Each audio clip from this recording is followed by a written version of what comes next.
ওনার সামনে যে আপনি দেখছেন, আমরা তার মেধা যাচাইয়ের জন্য কিছু প্রশ্ন করব, যেহেতু তাকে বিয়ে শাদী দিতে হবে, আপনারা জেনে শুনে তো নিবেন।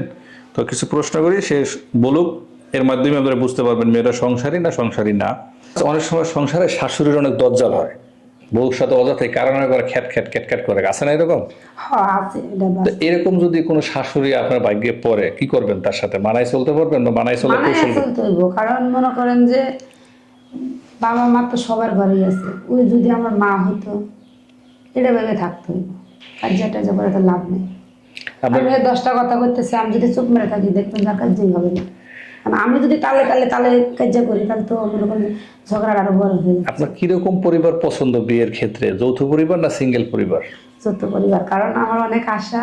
কারণ আমার তো বাবা মা নেই, ভাই নেই, বোন নেই। আমার এমন একটা মানে আল্লাহ তাল্লাহ যদি আমার ভাগ্য এরকম মা পাইতো যে শ্বশুর শাশুড়ি আছে, একটা দেওর আছে। দেওর আছে? ননদ আছে, কথা আছে না যে জামাই আমার যেমন তেমন দেওর আমার মনের মতন, ওরকম হলে তো আর দেবর মনের মতো হলে তো সমস্যা। আর দেবর যদি আবার কয় ভাবি তোমার নাবির তলে আমার দাবি, তখন কেমন হইব? না, ওটা তো কথার কথা, তাই না? আচ্ছা, দেবরের কথা যখন আসছে, যদি এরকম দুষ্ট দেবর থাকে, যে আপনার হাজবেন্ড বিয়ের পরে কাজের জন্য সে বিদেশ চলে গেছে, এখন দেবর আপনার উপরে মানে ক্র্যাশ খেয়ে বয়ে রয়েছে, এই দেবরের কিভাবে কন্ট্রোল করবেন? ওটা কম যে দেখো, ওরা কন্ট্রোল করতে পারে না। কারণ ভালোবেসে কমে যে দেখো তুমি আমার ছোট ভাই হও, বোঝো না, হ্যান ত্যান, মানে নানান দাবাইবা। ও কি এই কথা শুনবে? শুনবো, যদি বড় না ভাই শোনে, হবো না। যদি না শোনে পদক্ষেপ কি? তাকে সর্বপ্রথম বলবো যে তুমি যে আমাকে এসব কথা বলতেছো, তুমি এক কাজ করো, চিল্লাই যাও, যে 3 মাস থেকে চিল্লাই থেকে পরে আসো।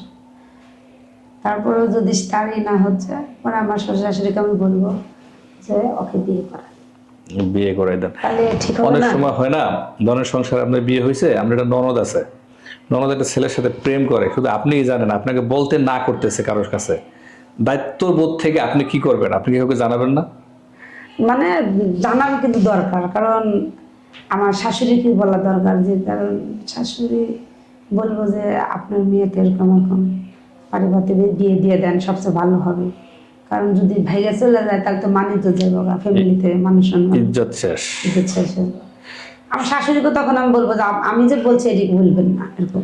যৌথ সংসারে কুটনামি সবচেয়ে বেশি কি করে? আমার কপালে পরে একটা বিয়ের পরে কি করবেন?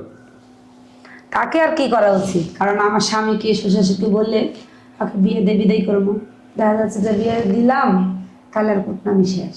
ওখানে যা বুঝবো যে শ্বশুর শাশুড়ি জ্বালা কেমন, তখন ও যখন বুঝবো যে কি ব্যাপার, আমারও তো এরকম শ্বশুর শাশুড়ি জ্বালায়, তাহলে আমার ভাই বোরও তো এরকম, পরে ঠিক হয়ে যাবে। পরে ঠিক হয়ে যাবে, কাটা দিয়ে কাটা তুলতে হবে। জি।